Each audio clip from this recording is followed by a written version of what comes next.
ఓం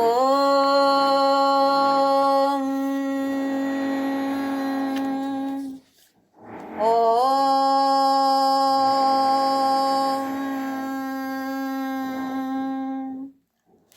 ఓం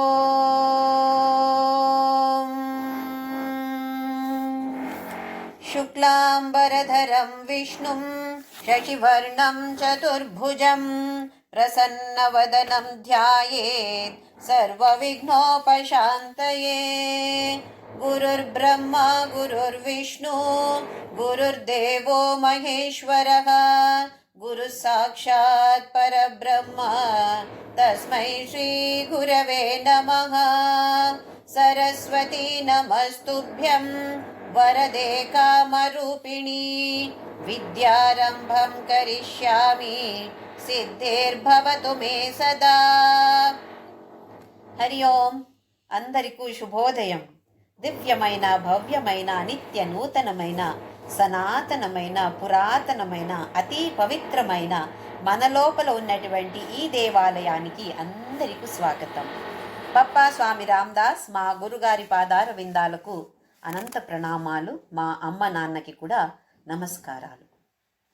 భగవత్పాద ఆదిశంకరాచార్యులు రచించిన శివానంద లహరి అద్భుతమైన 100 శ్లోకాలు భక్తి ప్రవాహం. ఇది మనము చూస్తూ ఉన్నాము. 37వ శ్లోకం వరకు చూసాము. ఇప్పుడు 38వ శ్లోకం. ప్రాపుణ్యాచల మార్గదర్శిత సుధామూర్తి ప్రసన్న శివః సోమ సద్గుణ సేవితో మృగధర పూర్ణస్తమో మోచకః చేత పుష్కర లక్షితో భవతి చేదానంద పాథో నిధిః ప్రాగల్భ్యేన విజృంభతే సుమనసాం వృత్తిస్తదా జాయతే. ప్రాక్పుణ్యాచల మార్గదర్శిత సుధామూర్తి ప్రసన్న శివః సోమ సద్గుణ సేవితో మృగధర పూర్ణస్తమో మోచకః చేత పుష్కర లక్షితో భవతి చేదానందపాతో నిధిః ప్రాగల్భ్యేన విజృంభతే సుమనసాం వృత్తిస్తదా జాయతే. ఇక్కడ ఈ శ్లోకంలో 2 రకాల అర్థాలు వస్తున్నాయి. ఒకటి చంద్రుడు గురించి, ఇంకొకటి శివుడు గురించి. చంద్రుడు గురించి ముందు చూద్దాము. ప్రాపుణ్యాచల మార్గదర్శిత. ప్రాక్ అంటే ఒకటి తూర్పు, ఇంకొకటి పాతది అంటే భూతకాలంలో ఏమైందో దానికి ప్రాక్ అని పేరు. ఇప్పుడు చంద్రుడు గురించి చూస్తున్నాము కాబట్టి తూర్పు సైడ్ నుండి కనపడతాడు. మనం ఎలా చెప్తాము, సన్ రైజ్ తూర్పు నుండి అవుతుంది చెప్తాము. అలాగే చంద్రోదయం కూడా తూర్పు సైడ్ నుండి అవుతుంది అంటాము. అక్కడి నుండి చంద్రుడు వస్తాడు. ఎట్లా వస్తాడు? సుధామూర్తి. చాలా మంచి, మనకు తెలుసు వెన్నెల ఎలాగుంటుంది. ప్రసన్న శివ సోమ అంటే చంద్రుడు ప్రసన్నంగా వస్తాడు. అది మనము చూస్తాం కదా. ఇప్పుడు పూర్ణిమ రాత్రి మనము చూస్తే ఎంత మంచిగా కనపడతాడు చంద్రుడు. అంటే ప్రసన్నంగా ఉన్నాడు. ఉద్యద్గుణ సోమ సద్గుణ సేవిత. ఇక్కడ సద్గుణ అంటే నక్షత్రాలు. ఎన్ని నక్షత్రాలు ఉన్నాయి? మనమేమన్నా లెక్క పెట్టగలుగుతామా? ఎన్నో ఉన్నాయి. ఆ నక్షత్రాలు అన్నీ చంద్రుడి సేవ చేస్తున్నాయి. అయితే అవి అన్ని ఆ సైడు ఈ సైడు అన్ని నక్షత్రాలు ఉన్నాయి. మృగధర. మనకు ఈ చంద్రుడు లోపల ఒక ఏదో ఒకటి కలంకం అని అంటారు కొందరు ఒక మృగ అలాగే కనపడుతుంది అంటారు. అందుకే ఆయనకి మృగధర అని పేరుంది. పూర్ణిమ రోజు రాత్రి ఎలాగుంటాడు? ఫుల్ పూర్ణంగా ఉంటాడు. తమోమోచక. తమస్సు అంటే అంధకారాన్ని తీసేస్తాడు. మోచన వస్తుంది. అంధకారానికి మోచన ఇచ్చేవాడు తమోమోచక. చేతః పుష్కర లక్షితో భవతి. పుష్కర అంటే తామరపు, చేత అంటే మనస్సు. మనస్సుకి ఎలాగా అవుతుంది అప్పుడు? పూర్ణిమ రాత్రి మనము చూస్తే, చంద్రుడిని చూస్తే మనకి ఎంతో సంతోషం, మనసుకి ఏదో ఒక ఆహ్లాదం, ఆనందంగా ఉంటుంది. అదే చేతానంద పాతోనిధి. ఆనంద పాతోనిధి. పాతోనిధి అంటే ఒక సాగరం. ఏదో కొంచెం కొంచెం కాదు ఆనందం, ఒక సాగరాలాగే ఆనందం. చంద్రుడిని చూస్తే ప్రాగల్భేన విజృంభతే. ప్రాగల్భేన శ్రేష్టంగా ఒక మెరుపు కనపడుతుంది. సుమనస మనస్సుకి ఎంతో ఆనందంగా ఉంటుంది. వృత్తిస్తదా జాయతే. ఇక్కడ వృత్తి అంటే ఒక పౌష్టికాంశాలు అంటాం చూడండి, నరిష్మెంట్.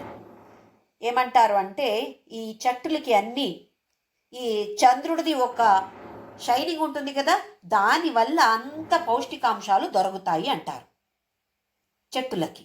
అయితే వృత్తి తదా జాయతే. ఎప్పుడు చంద్రుడు రాత్రి, పూర్ణిమ రాత్రి పైకి వస్తాడో, ఎక్కడి నుండి? తూర్పు సైడ్ నుండి వస్తాడో, ఎంత మంచిగా సుధామూర్తి, ప్రసన్న, సోమహ ఇవన్నీ చెప్పి తరువాత ఆయన వస్తే చెట్టులకు అన్ని మంచిగా పౌష్టికాంశాలు దొరుకుతాయి అని. ఇప్పుడు మన పరమశివుడు గురించి ఏమంటున్నారో చూద్దాము. ప్రాక్పుణ్య అచల మార్గదర్శిత. ప్రాక్ అంటే భూతకాలంలో. పుణ్య ఎలాగుంది? అచలమైన పుణ్య అంటే పెద్ద పర్వతలాగే. నేను చేసిన పుణ్య ఎలాగుంది అంటే పెద్ద పర్వతలాగే అన్ని పుణ్యాలు నేను చేశాను. దానివల్ల మార్గదర్శిత, ఒక మంచి మార్గ చూపిస్తాడు. ఎవరు? సుధామూర్తి. సుధా అంటే అమృతం. అమృతం ఇచ్చేవాడు ఎవరు మనకు? పరమశివుడు. ప్రసన్న శివ. ఎలాంటి శివుడు? ప్రసన్నంగా ప్రశాంతంగా ఉన్నే శివుడు. సోమహ స ఉమ. ఉమతో, స అంటే తో. సోమ అంటే ఒకటి చంద్రుడికి పేరుంది, ఇంకా ఒకటి శివుడికి. ఎందుకంటే ఉమాతో, స ఉమ. ఉమాతో ఇంకా సద్గుణ సేవితో. అందరూ ప్రమథ గణాలు ఉన్నాయి కదా, అందరూ సేవ చేస్తూ ఉంటారు శివుడికి.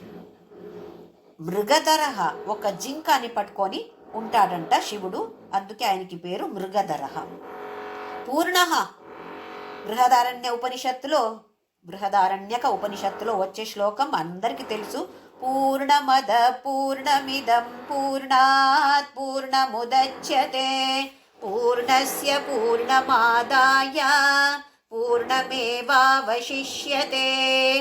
అంటే ఒక ఇతి మితి లేనటువంటిది పూర్ణం, ఫుల్గా. ఇన్ఫినిటీ అంటాము ఇంగ్లీష్లో, లిమిట్లెస్ అంటాము. అది అక్కడి నుండి ఏమన్నా తీస్తే కూడా అది పూర్ణమే, ఇంకా అక్కడికి ఏమన్నా మళ్ళీ పెడితే కూడా అది కూడా పూర్ణమే. పూర్ణం నుండి ఎక్కువ తక్కువ అని లేదు, పూర్ణంగా ఉంటాడు. తమోమోచక. ఇక్కడ తమస్సు, అంధకారం అంటే అజ్ఞానం, మనలో ఉన్నటువంటి అజ్ఞానాన్ని తొలగించేవాడు. తమోమోచక. చేతః పుష్కరలక్షితో భవతి చేతానందపాతో నిధి. తామరపు అలా ఉంది మనస్సు, దానికి ఎలాగిస్తాడు? ఆనందపాతో నిధి. ఆనందమైన ఒక సాగరం, దాన్ని మనకు ఇస్తాడు. ఆ తరువాత ప్రాగల్భ్యేన విజృంభతే. ఇక్కడ విజృంభతే అంటే పెద్దగా అయ్యేది, ఇంకా విశాలంగా చేస్తాడు. దేన్ని? మన మనస్సుని శ్రేష్టంగా ఇంకా విశాలంగా చేసి, సుమనసాం, మనస్సు ఎలా తయారవుతుంది? సుమనస, చాలా మంచిగా తయారవుతుంది. తరువాత వృత్తి తదా జాయతే. ఇక్కడ వృత్తి అంటే మార్పు రావడం. మనకదే కావాలి కదా, మనస్సులో మార్పు రావాలి. మన ప్రయత్నం మనము చేయాలి. తీసుకువచ్చేవాడు ఆ పరమశివుడే అని. అమృత స్వరూపుడు, సుధామూర్తి, అమృత స్వరూపుడమైన ఆ పరమశివుడే మనలో, మన మనస్సులో మనస్సుని సుమనసంగా చేసి, వృత్తి అంటే ఇక్కడ మార్పు తీసుకువచ్చేవాడు, ట్రాన్స్ఫర్మేషన్ అంటాము. అలాంటి ఒక మార్పుని తీసుకువస్తాడు మన మనస్సుకి. నెక్స్ట్ శ్లోక. ధర్మో మే చతురంగ్రికః సుచరిత పాపం వినాశం గతం కామక్రోధమదాదయో విగలితాః కాలాః సుఖావిష్కృతాః జ్ఞానానందమహౌషధి సుఫలితా కైవల్యనాథే సదా మాన్యే మానస పుండరీక నగరే రాజావతంసే స్థితే. ధర్మో మే చతురంగ్రిక సుచరిత పాపం వినాశం గతం కామక్రోధమదాదయో విగలితా కాలా సుఖావిష్కృతాః జ్ఞానానందమహౌషధి సుఫలితా కైవల్యనాథే సదా మాన్యే మానస పుండరీక నగరే రాజావతంసే స్థితే. ఇప్పుడు మానస పుండరీక నగరే రాజావతంసే స్థితే. రాజావతంసే స్థితే అంటే ఒక చక్రవర్తి. అలాగే మోక్షాధిపతి అయిన ఈ పరమశివుడు ఒక చక్రవర్తిగా మానస పుండరీక నగరే. పుండరీక అంటే మళ్ళీ తామర. మనస్సు ఎలాగుంది? తామరపు. అలాంటి నగరం. ఈ మనస్సు అనేది ఒక రాజ్యం అనొచ్చు, ఒక నగరం అనొచ్చు. అక్కడ ఎవరు రాజు, ఎవరు చక్రవర్తి? మోక్షాధిపతి అయిన ఈ పరమశివుడు చక్రవర్తిగా ఉండినప్పుడు ఏమవుతుంది? ధర్మో మే చతురంగ్రికః. చతురంగ్రికః అంటే 4 పాదాలు. 4 పాదాలు. ఈ ధర్మానికి 4 పాదాలు అని పేరు. అందుకే నంది 4 పాదాలు, 4 కాళ్ళు ఉన్నటువంటి నంది ఒక ధర్మాన్ని చూపిస్తాడు అంటాము. ఏంటి 4 కాళ్ళు, 4 పాదాలు అంటే తపః, శౌచం, దయ, సత్యం. తపః అంటే తపస్సు. ఎలాంటి తపస్సు? మనము చిన్న చిన్న వ్రతాలు కూడా తీసుకోవచ్చు. సోమవారం రాత్రి లేదా గురువారం రాత్రి, శనివారం రాత్రి ఉపవాసంగా ఉంటాను, అది ఒక వ్రతం. ఒక్కరోజు మాట్లాడను లేదా కొన్ని గంటలు నేను మాట్లాడను, అది ఒక వ్రతం. లేదా ఈ పూజ చేస్తాను, ఆ పూజ చేస్తాను, కొన్ని రోజులు సాయి సచ్చరిత చదువుతాను, ఇన్ని రోజులు ఒక వారంలో చదువుతాను కదా, సప్తాహం అంటాము. అలాంటిదన్నీ వ్రతాలు.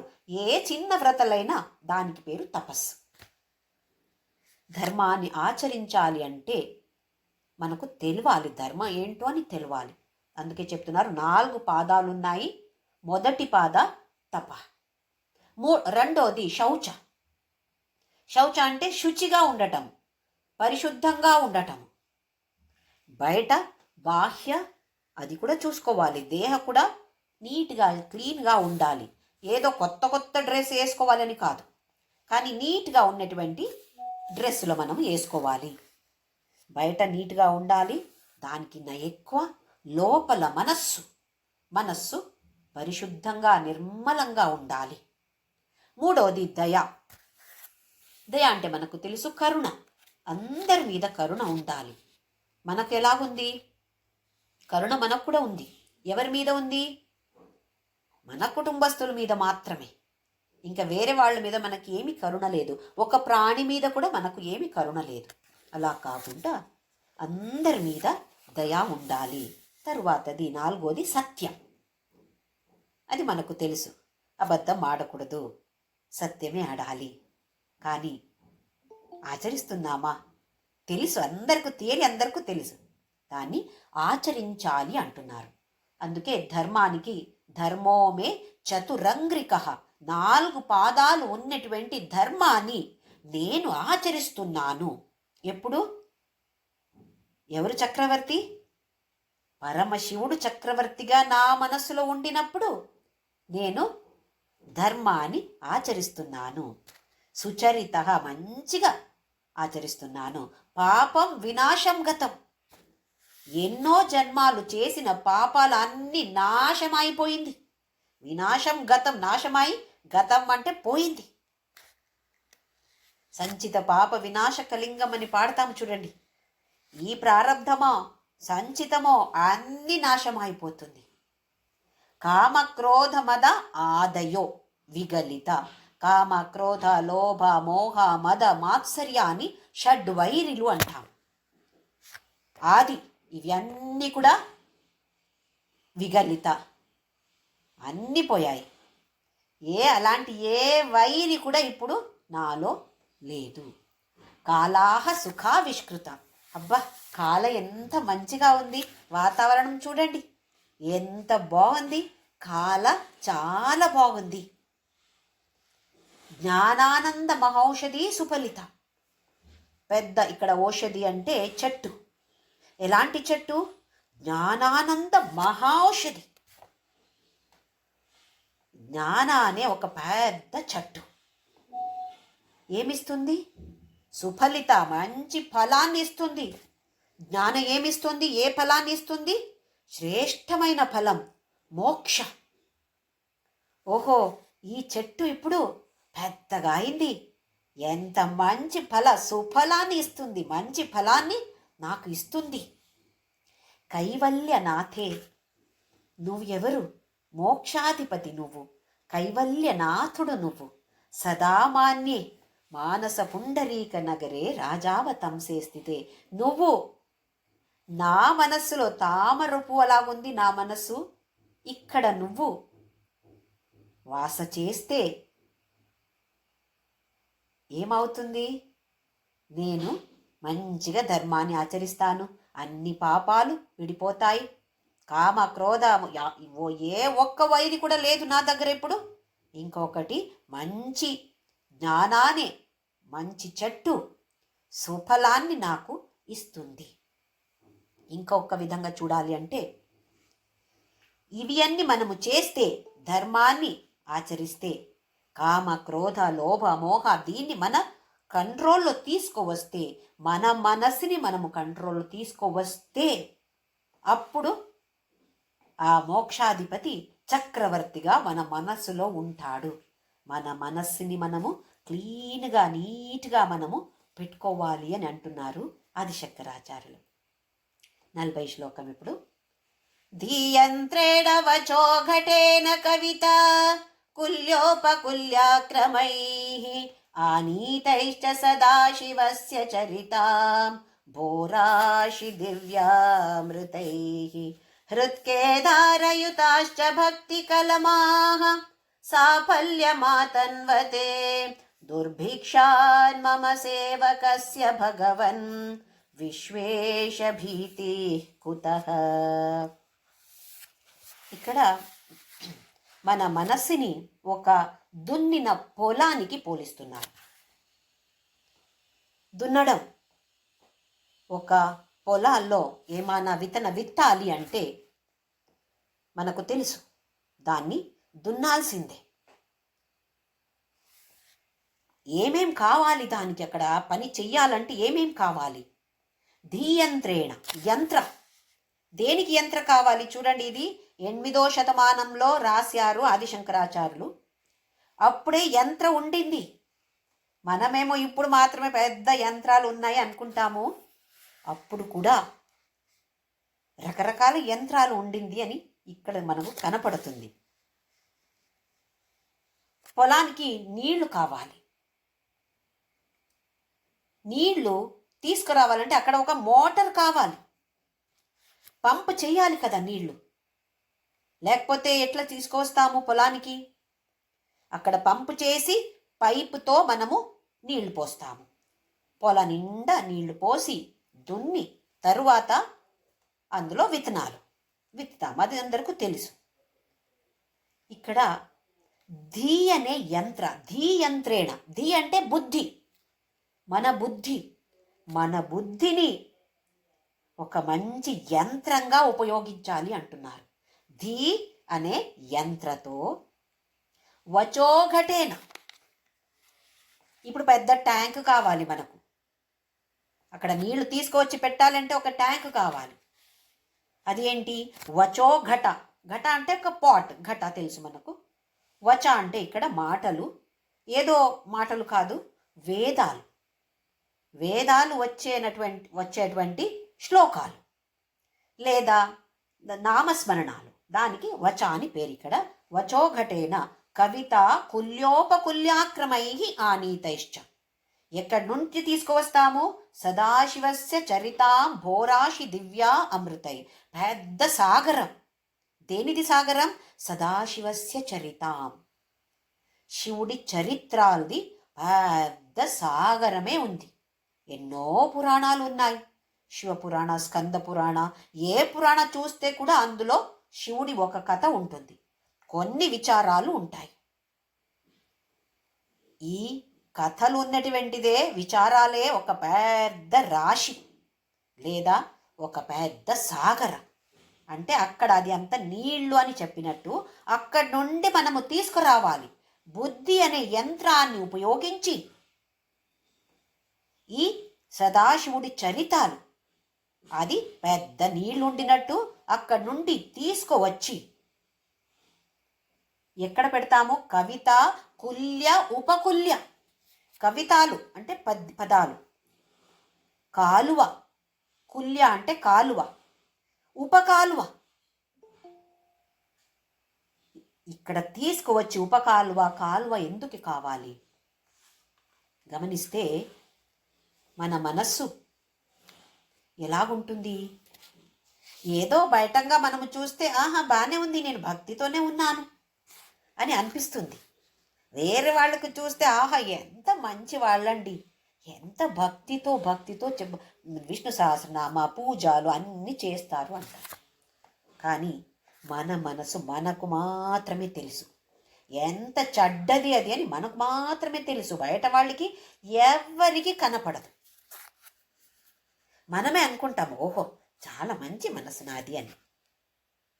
అప్పుడే ఏదో ఒక్క మూలలో ఒక అసూయ. వాళ్ళకి వేరే వాళ్ళకి మనకిన్న మంచిది ఏదైనా వచ్చింది అంటే అక్కడ ఒక చిన్నగా పుట్టుతుంది అసూయ కదా.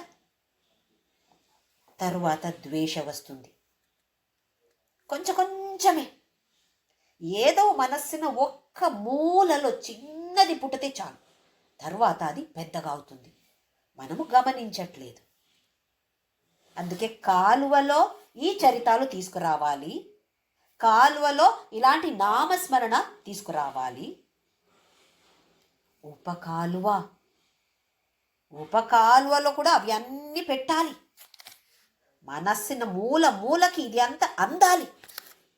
ఏమందాలి?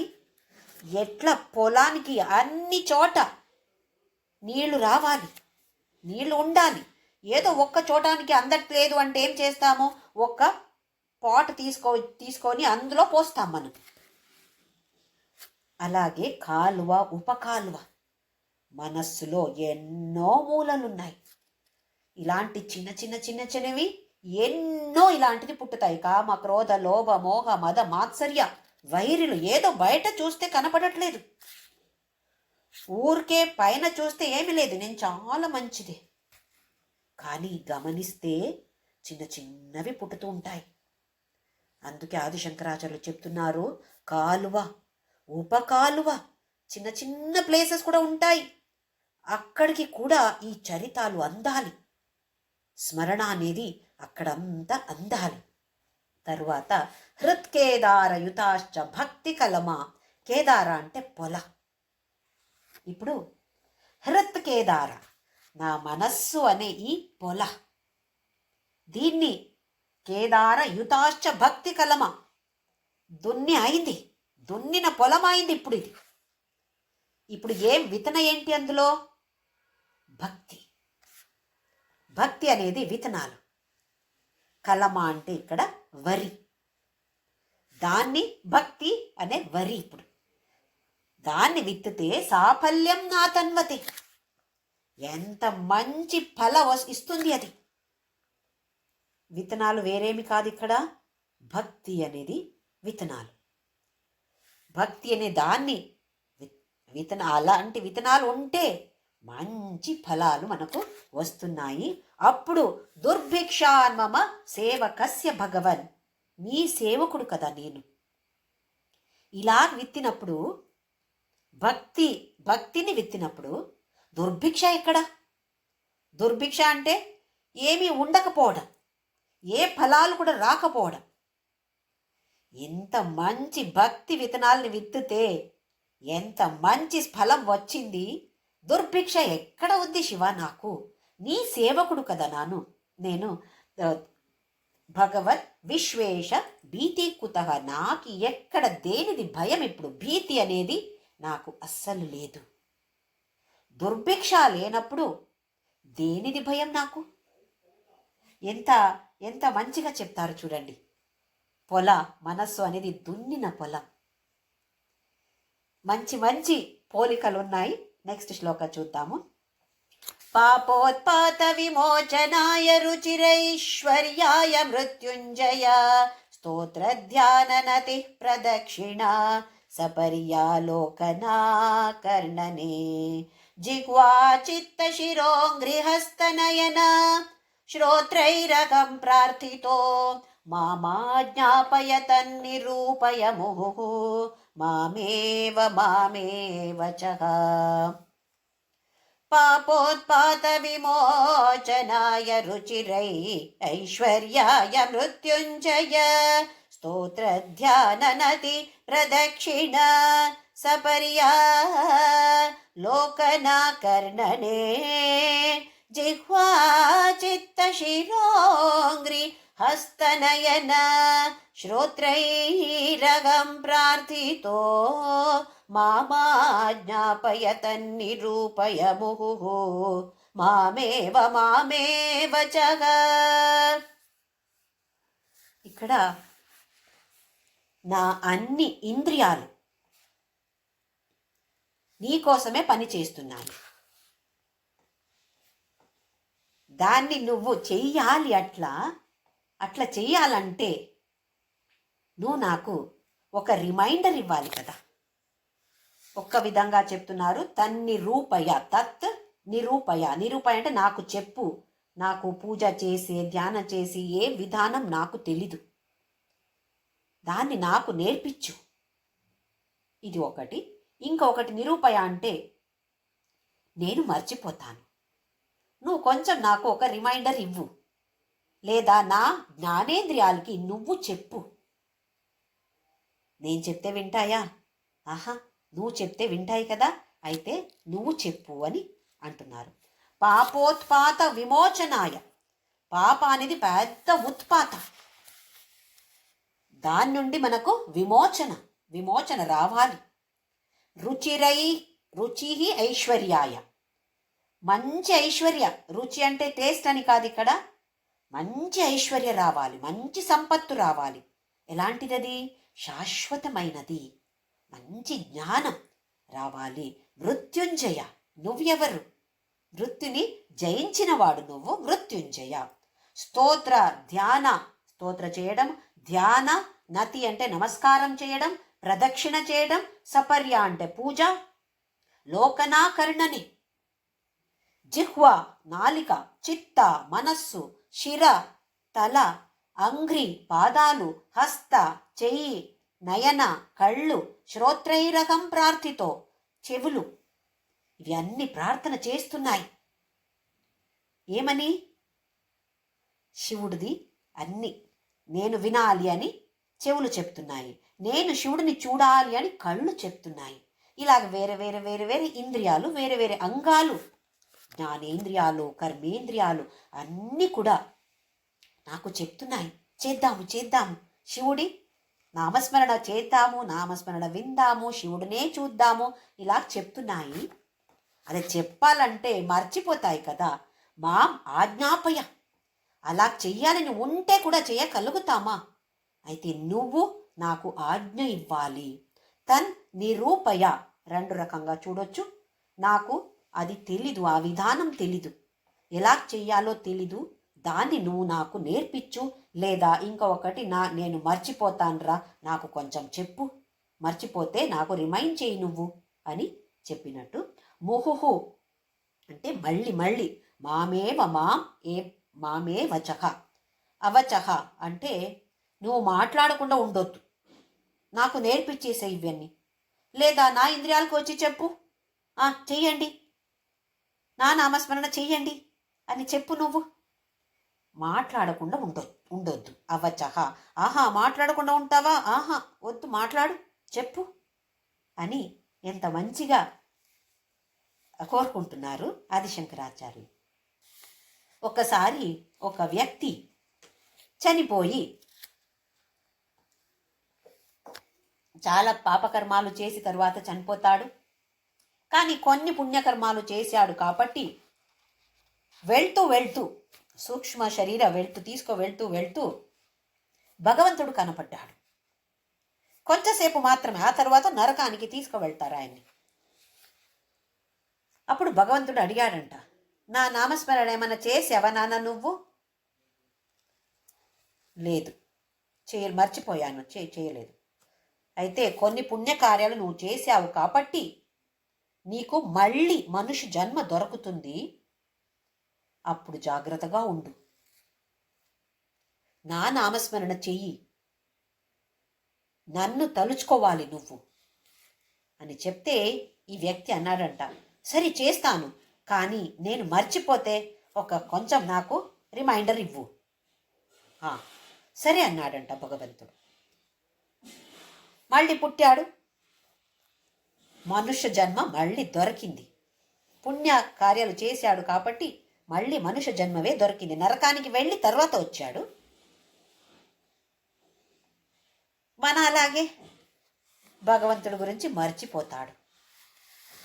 40 సంవత్సరం వచ్చేసరికి కళ్ళు కొంచెం మందం అవుతుంది. ఐ స్పెషలిస్ట్ దగ్గర వెళ్ళి మంచి స్పెక్స్, గోల్డ్ ఫ్రేమ్ స్పెక్స్ అంతా వేసుకొని మళ్ళీ అన్నీ ఏమేమి చెయ్యాలో అవి అన్నీ కనపడుతున్నాయి. ఇప్పుడు పని అంత చేస్తాడు. ఇంకా కొన్ని సంవత్సరాలు గడిచినప్పుడు జుట్టంతా తెల్లపడిపోతుంది. అప్పుడు మనం ఎలా చేస్తాము, మళ్ళీ అంత రంగు వేసుకొని మెహందీ వేసుకొని మళ్ళీ బ్లాక్ అయింది. ఆ తర్వాత చెవులు వినపడడం కొంచెం తక్కువ అయింది. ఈఎన్టీ స్పెషలిస్ట్ దగ్గర వెళ్ళి హియరింగ్ ఎయిడ్ పెట్టుకొని ఇప్పుడు అన్నీ వింటాను నేను అని అన్నాడు.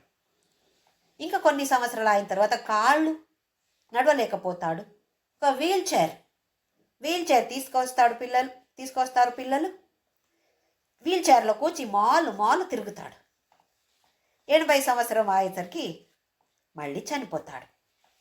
చనిపోయినప్పుడు మళ్ళీ భగవంతుడు కనపడ్డాడు. అప్పుడు అడిగాడు భగవంతుడు, ఏంట్రా, నేను చెప్పాను కదా నన్ను తలుచుకో అని చెప్పాను, ఏమన్నా చేశావా? లేదు, మర్చిపోయాను నేను. అయ్యో, చేయాల్సింది కదా, మర్చిపోయాను నేను. అవును, నేను చెప్పాను కదా, నాకు కొంచెం రిమైండ్ చేయని చెప్పానే, నువ్వేం చేసావురా అని భగవంతుడిని ప్రశ్న అడిగాడంట. అప్పుడు భగవంతుడు అన్నాడు, నేను పంపించాను కదా నీకు మెసేజ్. ఏం మెసేజ్ పంపించావు నువ్వు? 40 సంవత్సరాలకి నీకు కళ్ళు కొంచెం మందం కాలేదా? అయింది. అప్పుడేం చేశావు? మళ్ళీ డాక్టర్ దగ్గర వెళ్ళి మంచి స్పెక్స్, గోల్డ్ ఫ్రేమ్ స్పెక్స్ వేసుకొని చదవలేదా నువ్వు? చదివాను. అది ఒక రిమైండరే కదా నీకు. చాలు, ఇంకా బయట చూసేది చాలు. అంతర్చక్షుని తెరిచి చూడు, లోపల చూడు అని మెసేజ్ పంపించానే. ఓహో, అది మెసేజా, తెలియలేదే. ఇంకా జుట్టు కలర్ మార్చేసానా, అదెందుకు? అది కోరికలు, కొంచెమైనా ప్రబుద్ధత రాని కోరికలు, ఇంకా అన్ని లౌకిక కోరికలు ఉన్నాయి నీకు. అయ్యో దేవుడా, నాకు అది తెలియలేదే. చెవులు ఏం చేసావు నువ్వు? హియరింగ్ ఎయిడ్ పెట్టుకొని మళ్ళీ లౌకిక ప్రపంచంలో ఏమేం వినాలి అని అనిపించిందో అన్ని విని అందులోనే పడి ముంగిపోయావు. ఓహో, అది ఎందుకు ఇచ్చాను నేను? చాలు, బయటది వినంది చాలు, ఇంకా లోపల నేను చెప్తున్నాను నీకు, దాన్ని విను. అన్నాను. విన్నావా? తెలియలేదే నాకు. కాళ్ళు ఇంకా చాలురా, నువ్వు అక్కడిక్కడ తిరిగింది చాలు. ఇంట్లో కూర్చొని నా ధ్యానం చెయ్యని అలా చేస్తే నువ్వేమో వీల్ చైర్ వేసుకొని మంచిగా మాలు మాలు తిరిగావే, వెళ్ళు ఇప్పుడు నరకానికి వెళ్ళు అని భగవంతుడు చెప్తాడంట. అయితే మనకు కూడా ఒక మంచి కథ ఇది. కథ కాదు, మనం కూడా ఆలోచించాలి. ఆహా, ఇలాగ అవుతే ఏం చెయ్యాలి అని. నెక్స్ట్ శ్లోక.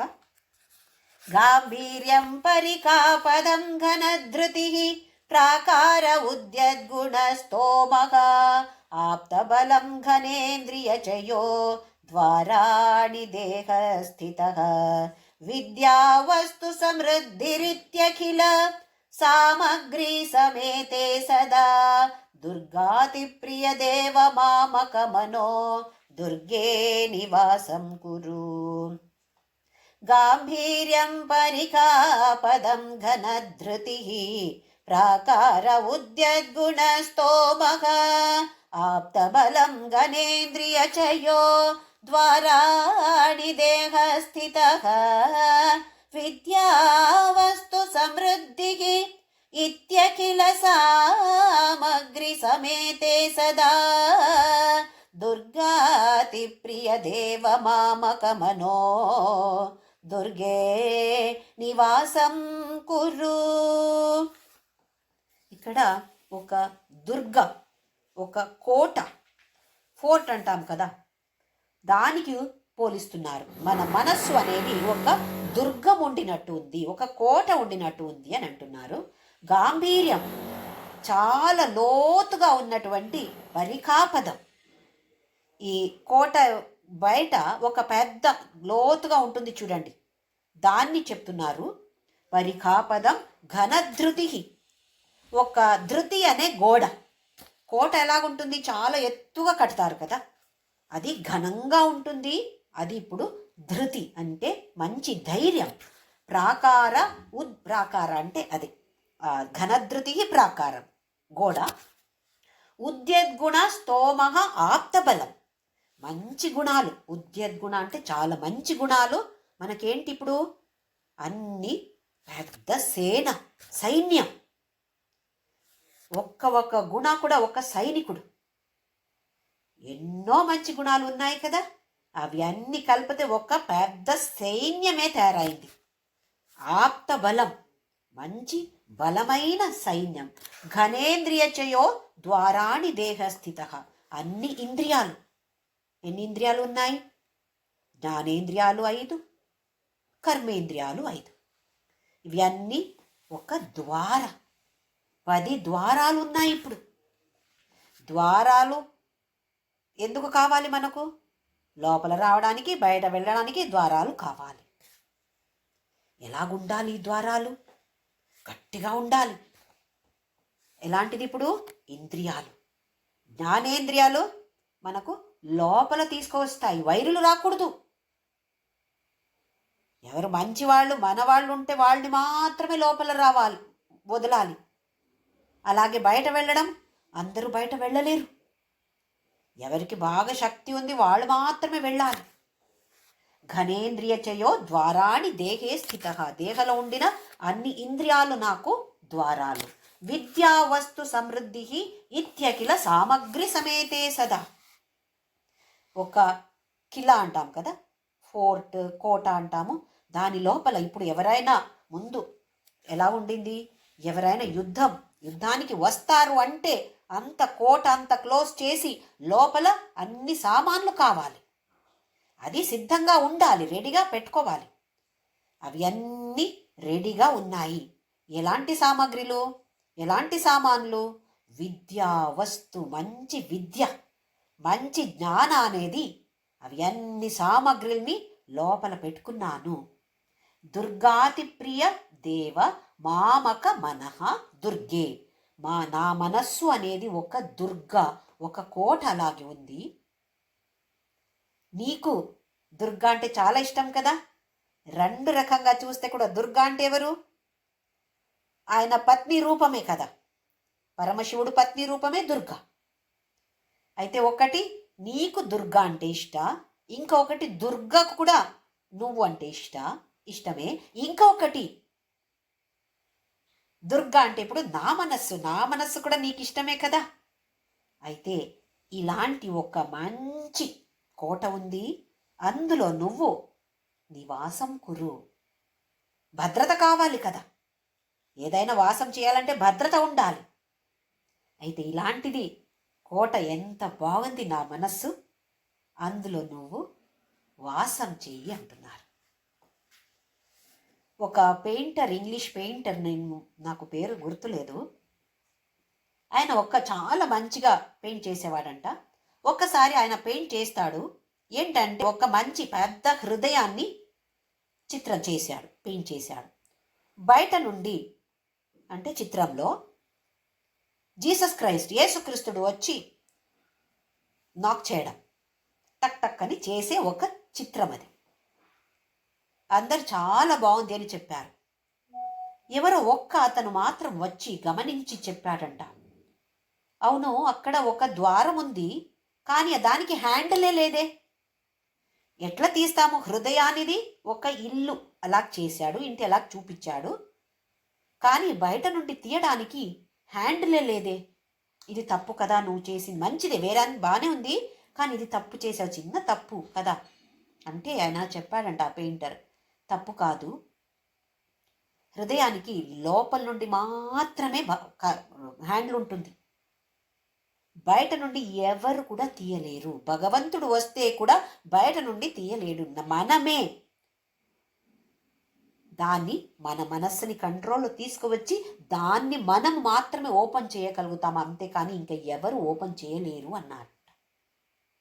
మనం ఆలోచించాలి దీని గురించి, మనం మాత్రమే దీన్ని ఓపెన్ చేయగలుగుతాము అంటే ఎంత అభ్యాసం చేయాలి మనం. 43వ శ్లోకం. మా గచ్చ త్వమితస్తతో గిరిశభో మయ్యేవ వాసం కురు స్వామిన్నాదికిరాత మామకమనః కాంతారసీమాంతరే వర్తంతే బహుశో మృగామదజుషో మాత్సర్యమోహాదయః తాన్ హత్వా మృగయా వినోదరుచిత లాభం చ సంప్రాప్స్యసి. మా గచ్చ త్వమితస్తతో గిరిశభో మయ్యేవ వాసం కురు స్వామిన్ ఆదికిరాత మామకమనః కాంతారసీమాంతరే వర్తంతే బహుశో మృగామదజుషో మాత్సర్యమోహాదయః తాన్ హత్వా మృగయా వినోదరుచిత లాభం చ సంప్రాప్స్యసి. ఇక్కడ శివుడిని ఆదికిరాత అంటున్నారు. ఆదికిరాత అంటే మనకు తెలుసు వేటగాడు. పరమశివుడు ఒక్కసారి ఈ రూపంలో అర్జునుడితో యుద్ధం చేస్తాడు, ఫైటింగ్ చేస్తాడు. అర్జునుడు వనవాసంలో ఉండినప్పుడు చాలా అస్త్రం కావాలి అని తపస్సు చేస్తే ఆది కిరాతుడుగా వచ్చి అంత పెద్ద ఫైటింగ్ అంతా అయి తరువాత అహంకారంతో ఉండిన అర్జునుడు అహంకారాన్ని తీసేసినప్పుడు పరమశివుడు రూపంలో కనపడతాడు. అయితే ఆ ఆది కిరాత అని చెప్తున్నారు ఇక్కడ. చాలా చాలా మంచిగా ఉన్నటువంటి ఒక శ్లోకం ఇది. ఏమంటున్నారు అంటే, నువ్వు శివుడితో చెప్పేది, నువ్వు ఒక వేటగాడు, క్రూరమైన జంతుల్ని వెంబడించి వేటాడడం అంటే నీకు చాలా ఇష్టమని నాకు తెలుసు. అయితే ఆ అడవి ఈ అడవి ఎందుకు వెళ్తావు? నా మనస్సు అనేది ఒక పెద్ద అడవి, ఎన్ని క్రూర జంతువులు ఉన్నాయి శివ ఇందులో. అయితే అక్కడెక్కడ ఎందుకు వెతుకుతావు? ఇక్కడ వచ్చి ఈ అతి క్రూరమైన జంతువులు నా మనస్సులో ఉన్నాయి. కామ, క్రోధ, లోభ, మోహ, మద, మాత్సర్య, ఇంకా ఎన్నో జంతువులు ఉన్నాయి. దాన్ని చంపేసి అప్పుడు నీకెంత సంతోషం. ఎందుకంటే వేటగాడికి ఎప్పుడు కూడా చాలా క్రూరమైన జంతుని వెంబడించి దాన్ని చంపడం అంటే చాలా ఇష్టమంట. అది ఒక తృప్తి. అయితే అతి క్రూరమైన జంతువులు ఇంకా ఎక్కడ లేవు, నా మనస్సులో ఉన్నాయి. దాన్ని వెంబడించి చంపేసి నీకు సంతోషం, నీకు తృప్తి, నాకు కూడా ఎంత సంతోషం అని అంటున్నారు. అయితే దీన్ని వదిలేసి వెళ్ళొద్దు శివ, మా గచ్చ, వెళ్ళొద్దు. త్వం ఇతహ తతహ, ఇక్కడ అక్కడ ఎక్కడికి వెళ్తున్నావు నువ్వు? గిరిశ భో మయ్యేవ వాసం కురో, నాలోనే వాసం చేయాలి నువ్వు, ఎక్కడ వెళ్ళొద్దు. ఇతహ తతహ, ఇక్కడ అక్కడ ఎందుకు వెతుకుతున్నావు? స్వామిన్ ఆది కిరాత, నువ్వెవరు శివ? ఆది కిరాతుడు కదా. అయితే మామక మనహ, నా మనసు కాంతార సీమాంతరే, ఒక సీమ లేనటువంటి కాంతార. కాంతార అంటే పెద్ద అడవి. సీమ లేనటువంటి ఒక పెద్ద అడవి. వర్తంతే బహుశో మృగా మదజుషో, ఎన్నో క్రూర జంతులు, మృగాలు ఇక్కడ ఉన్నాయి. ఎలాంటివి? మద ఒక్కటే చెప్పారు, మద ఇంకా వేరే అన్ని క్రూర జంతులు ఇంకా ఉన్నాయి. మాత్సర్య మోహ, మాత్సర్య అనేది, మద అనేది మోహ, అటాచ్మెంట్, వ్యామోహం ఇత్యాది ఎన్నో జంతులు నా మనస్సులో ఉన్నాయి. తాన్ హత్వ, దాన్ని చంపేసి, మృగయా వినోద రుచిత, ఎంత మంచి వినోదం నీకది. మృగాల్ని చంపేస్తే నీకు ఎంత సంతోషం కదా. ఆ వినోదాన్ని నువ్వు పొందగలుగుతావు. వినోద రుచిత లాభం చ సంప్రాప్స్యసి. శివ చూడు, నీకెంత లాభం చూడు. ఎక్కువ క్రూరమైతే, జంతువులు ఎక్కువ క్రూరమంటే నీకు ఇంకా సంతోషమే కదా. ఇంకా వేరే ఎక్కడ కూడా ఇలాంటి మృగాలు లేవు శివ. నా మనసులోనే అతి క్రూరమైన జంతువులున్నాయి. దాన్ని అంత నాశం చేసి నీకు వినోదం, నాకు లాభం కదా. మనకు కూడా లాభమే కదా. మనం కూడా ఇలా ప్రార్థించాలి. ఇక్కడ వచ్చి ఇక్కడనే మయి ఏవ వాసం కురు, ఇంకెక్కడ వెళ్ళొద్దు. మా గచ్చ, మా అంటే వద్దు, గచ్చ అంటే వెళ్ళడం, వెళ్ళొద్దు, ఎక్కడికి వెళ్ళొద్దు. ఇతహ తతహ, అక్కడ ఇక్కడ ఎందుకు వెతుకుతున్నావు? ఇక్కడనే ఉండి ఈ క్రూర జంతుల్ని చంపేసి నీకు సంతోషం, తృప్తి, నాకు లాభమే అంటున్నారు. ఎంత బాగుంది చూడండి. 44వ శ్లోకం. కరలగ్న మృగ కరీంద్ర భంగో ఘనశార్దూల విఖండనోస్త జంతు గిరిశో విశదాకృతిశ్చ చేత కుహరే పంచముఖోస్తి మే కుతోభిః. కరలగ్న మృగ కరీంద్ర భంగో ఘనశార్దూల విఖండనోస్త జంతు గిరిశో విశదాకృతిశ్చ చేత కుహరే పంచముఖోస్తి మే కుతోభిః. పంచముఖ అంటే సింహానికి సంస్కృతంలో పంచముఖ అని కూడా పేరుంది. ఇంకొకటి శివుడికి పంచముఖాలున్నాయి. పంచముఖి శివుడు ఏమేమంటే సద్యోజాత, వామదేవ, అఘోర, తత్పురుష, ఈశాన. ఇవి 5 వేరే వేరే మొహానికి పేరు. తల 5 తలాలుంటాయి, అందుకే పంచముఖ. ముఖ అంటే మొహం, పంచముఖి. సింహానికో పేరు పంచముఖి అని ఉంది. అక్కడ పంచముఖాలు లేకపోతే కూడా పేరు అలాగుంది, ఎందుకంటే ఆ అడవికి రాజు కదా, అందుకే పంచముఖి అని సింహానికి పేరు ఉంది. ఇక్కడ పరమశివుడికి కూడా పంచముఖాలు ఉన్నాయి కాబట్టి పంచముఖి అని పేరు. మన రుద్రాధ్యాయంలో ఈ ఒక్క మొహానికి కూడా ఒక నమః, ఒక శ్లోకం వస్తుంది. రుద్రాధ్యాయంలో దాదాపు లాస్ట్లో వస్తుంది. సద్యో జాతం ప్రపద్యామి సద్యో జాతాయ వై నమో నమః భవే భవే నాతి భవే భవస్త్వమాం భవోద్భవాయ నమః. ఇది సద్యోజాత. ఆ తరువాత వామదేవాయ నమో శ్రేష్ఠాయ నమ, వామదేవాయ నమో జ్యేష్ఠాయ నమ శ్రేష్ఠాయ నమో, కాలాయ నమో కలవికరణాయ నమో బలవికరణాయ నమో బలాయ నమో, బలప్రమతనాయ నమో సర్వభూతదమనాయ నమో వనోన్మనాయ నమః. ఇది ఇప్పుడు వామదేవ. ఆ తరువాత అఘోరేభ్యోతఘోరేభ్యో ఘోరఘోరతరేభ్యః సర్వేభ్యః సర్వశర్వేభ్యో నమస్తే అస్తు రుద్రరూపేభ్యః. తరువాత తత్పురుషాయ విద్మహే మహాదేవాయ ధీమహి తన్నో రుద్ర ప్రచోదయాత్. తర్వాతది ఈశాన సర్వ విద్యానాం ఈశ్వర సర్వభూతానాం బ్రహ్మాధిపతిర్బ్రహ్మణోధిపతిర్బ్రహ్మ శివో మే అస్తు సదా శివో. ఇవి 5 మొహానికి 5 శ్లోకాలు రుద్ర ప్రశ్న అంటాము లేదా రుద్రాధ్యాయ అంటాము. అందులో వచ్చేది ఇక్కడ కరలగ్న మృగ కరీంద్ర భంగో, చేతిలో జింక పట్టుకొని ఉన్నాడు. కరీంద్ర భంగ ఒక గజాసురుడిని చంపేశాడు. అయితే కరీంద్ర భంగో ఘనశార్దూల విఖండనోస్త జంతువు, ఒక వ్యాఘ్రాసుర, ఒక అసురుడు పులి రూపంలో వస్తే వ్యాఘ్రాసురుడుగా వస్తే ఆయన్ని కూడా చంపేసినవాడు. గిరిష, ఎవరు గిరిష.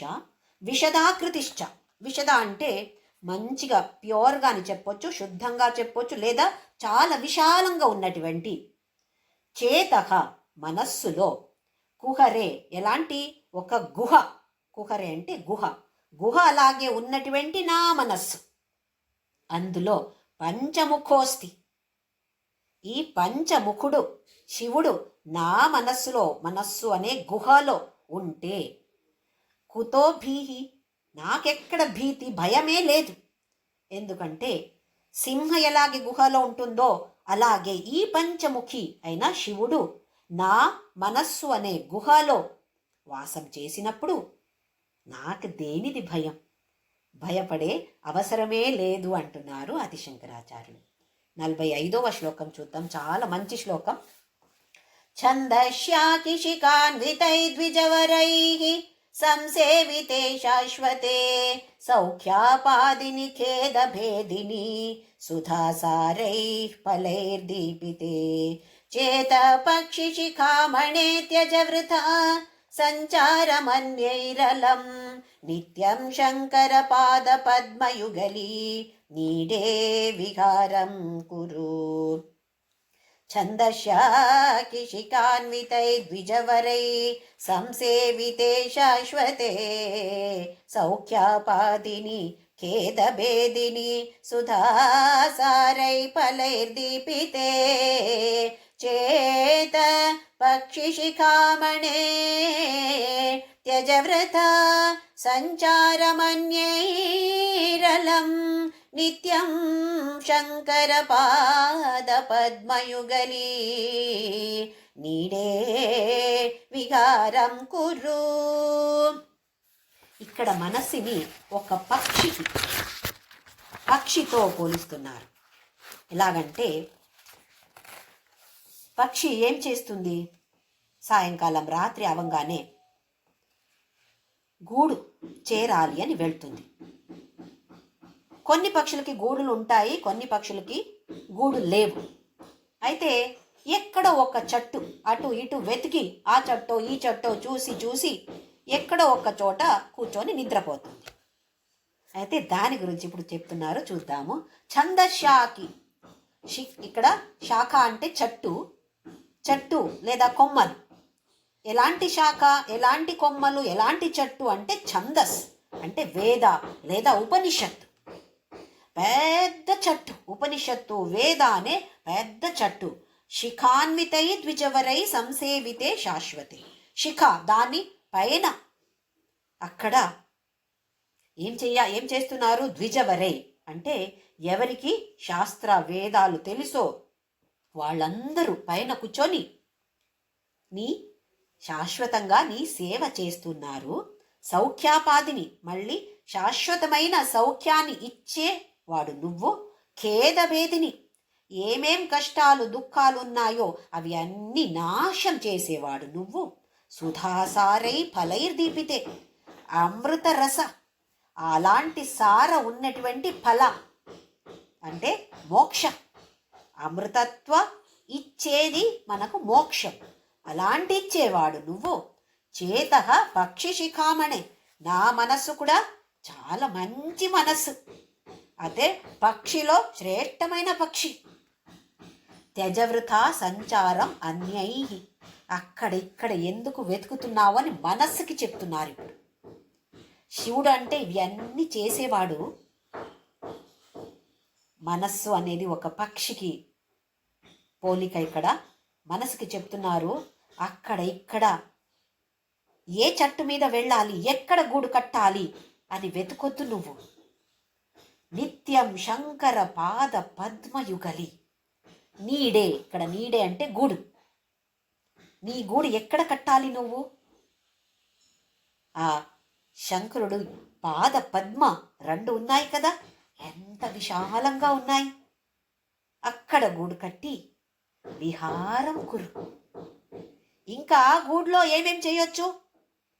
నీ గుడ్లు అన్ని పెట్టుకొని పిల్లల్ని పెంచడం అన్నీ ఇక్కడ చెయ్యి, విహారం చెయ్యి నువ్వు.